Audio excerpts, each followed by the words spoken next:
अस्सलाम वालेकुम viewers, welcome to पाक कॉलेज यूट्यूब चैनल। बहुत अरसा हो गया आप लोगों से मिले हुए। उम्मीद है कि आप सब लोग खैरियत से होंगे। व्यूवर्स, हमारी आज की वीडियो का टॉपिक बहुत इंटरेस्टिंग होने के साथ साथ थोड़ा सा टेक्निकल भी है। आज जो टॉपिक हम डिस्कस करने जा रहे हैं वो है SEO यानी सर्च इंजन ऑप्टिमाइजेशन। व्यूवर्स, फर्ज करें कि आपको इंटरनेट पर कोई चीज़ सर्च करना है, तो इसके लिए ऑब्वियसली आप गूगल के पास जाओगे और गूगल सर्च बार में अपना कीवर्ड लिखोगे। कीवर्ड किसे कहते हैं? सर्च बार में जो कुछ आप टाइप करते हैं उसे कीवर्ड कहा जाता है। अब ये गूगल की जिम्मेदारी बनती है कि जो कुछ भी आपने लिखा है उसके हवाले से वेबसाइट्स की लिस्ट आपको प्रोवाइड करे। जनाब, यहीं से सर्च इंजन ऑप्टिमाइजेशन का काम शुरू होता है।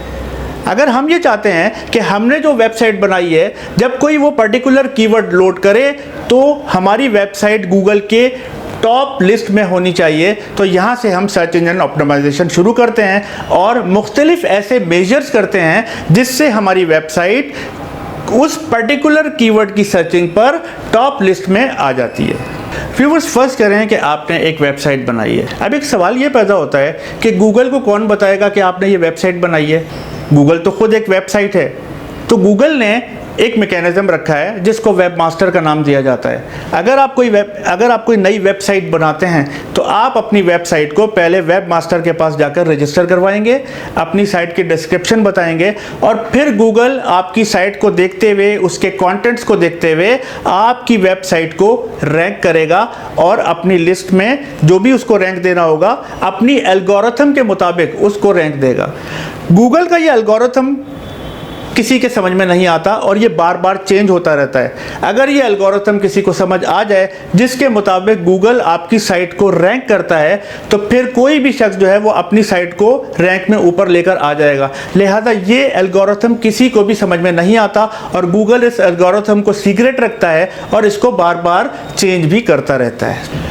व्यूअर्स, सर्च इंजन ऑप्टिमाइजेशन की दो स्ट्रैटेजीज होती हैं और इन दोनों स्ट्रैटेजीज में से आप कोई भी स्ट्रैटेजी जो है वो अपनी साइट को ऑप्टिमाइज करने के लिए इस्तेमाल कर सकते हैं। सबसे पहली जो स्ट्रैटेजी है उसको वाइट हैट एसईओ कहा जाता है। वाइट हैट एसईओ में क्या होता है कि आप एक वेबसाइट बनाते हैं और उस वेबसाइट पर अच्छा कंटेंट डालते हैं और उस कंटेंट की वजह से, उस अच्छे कंटेंट की वजह से लोग आपकी वेबसाइट को रेफर करते हैं और अपनी वेबसाइट में आपकी वेबसाइट का लिंक जो है वो देते हैं। मिसाल के तौर पर मैंने डिजिटल मार्केटिंग के ऊपर एक वेबसाइट बनाई है और अब वो वेबसाइट इतनी अच्छी है कि कोई दूसरा जो है वो अपनी वेबसाइट में जहां डिजिटल मार्केटिंग का जिक्र कर रहा है वहां मेरी वेबसाइट को भी रेफर करता है और इस तरह मुझे व्यूज़ मिलते हैं और मेरी साइट पर ट्रैफिक जो है वो उसमें इजाफा होता है। दूसरी जो स्ट्रैटेजी है वो ब्लैक हैट एसईओ कहलाती है। ब्लैक हैट एसईओ में क्या होता है कि आप किसी की वेबसाइट पर पैसे देकर लिंक हासिल करते हैं। आप उससे कहते हैं भाई मैं तुम्हें $50 दूंगा या मैं $100 दूंगा, तुम मेरी साइट का ये लिंक या यूट्यूब के मेरे चैनल का ये लिंक जो है ये अपनी वेबसाइट पर लगा दो और इस तरह पैसे देकर आप व्यूज़ हासिल करते हैं। बिल्कुल इस तरह समझ लें। अगर मैं जनरल लाइफ से एग्जाम्पल दूँ आपको इसकी, तो एक सियासतदान है जो बहुत अच्छी सियासत करता है तो लोग उसको खुद ब खुद वोट देते हैं और एक सियासतदान वो है जो वोट खरीदता है। दोनों जो है वो सेलेक्ट होते हैं लेकिन दोनों की सिलेक्शन में बहुत ज़्यादा फ़र्क है। तो जनाब, ये हमारे पास दो स्ट्रैटेजीज होती हैं एसईओ की। वाइट हैट एसईओ में क्या होता है कि वहाँ पर सब कुछ ऑर्गेनिक होता है, आपको कोई पैसे देने की ज़रूरत नहीं पड़ती, बल्कि आपका कंटेंट इतना अच्छा होता है कि लोग खुद आपके लिंक्स जो है वो अपनी वेबसाइट पर देते हैं। जबकि ब्लैक हैट एसईओ में आपको पेमेंट करना पड़ती है, आप पैसे देकर लोगों का फेवर खरीदते हैं और अपनी साइट को प्रमोट करते हैं। व्यूवर्स, अगर आप अपनी वेबसाइट को सर्च इंजन पर ऑप्टिमाइज करना चाहते हैं तो इस पूरे प्रोसेस को हम दो फर्दर कैटेगरीज में डिवाइड कर सकते हैं। ये कैटेगरीज कौन सी हैं? नंबर 1, ऑन पेज एसईओ यानी on page search engine optimization. Viewers, on page SEO में हम वो मेजर्स करते हैं जो हम अपनी साइट पर रहते हुए कर सकते हैं। मिसाल के तौर पर कीवर्ड सिलेक्शन है, डिस्क्रिप्शंस हैं, मेटा टैग्स हैं। तो इस तरह की तमाम एक्टिविटीज़ क्योंकि हम अपनी साइट पर HTML टैग्स की मदद से अपनी साइट पर ही करते हैं, तो इस तरह की एक्टिविटीज़ को ऑन पेज एसईओ का नाम दिया जाता है। ऑन दी अदर हैंड, दूसरी जो कैटेगरी है वो है ऑफ पेज एसईओ।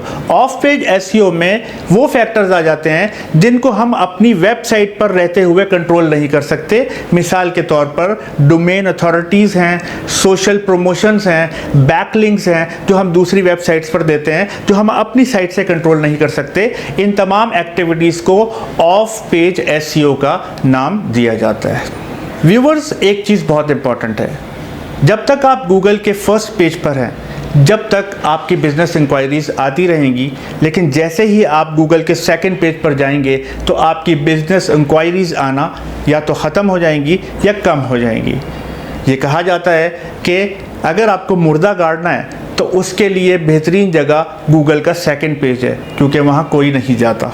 व्यूवर्स, उम्मीद है कि आपको हमारी आज की वीडियो बहुत इन्फॉर्मेटिव लगी होगी। हम इस तरह की वीडियोस अपलोड करते रहेंगे। हमारे चैनल से जुड़े रहिएगा। शुक्रिया।